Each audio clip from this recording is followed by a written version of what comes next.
ဘဝကုပုံတွေကိုပြောထားတာရှင်းရှင်းလေးပဲတခြားကျမ်းနေမှာလည်းပဲအဲ့လိုပြောတာနော်အဝိဇ္ဇာကအမှန်မမြင်အောင်ဖုံးပေးတယ်တဏှာကအမှန်မမြင်သည့်အတွက်ကြောင့်အကောင်းထင်သွားတယ်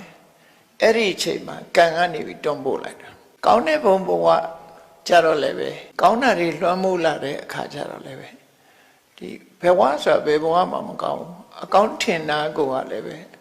ဆိုးလို့ပဲပြောမှာဒါကတော့မကောင်းတာကိုအကောင်းထင်နတ်ပြည်ရောက်မဲ့ပုဂ္ဂိုလ်ကြတော့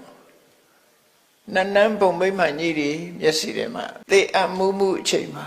တွေ့မြင်လာတယ်အဲ့ဒီတွေ့မြင်လာတဲ့အချိန်မှာတဏှာကြောင့်စိတ်ကအဲ့ဒီဘက်ကိုညွတ်သွား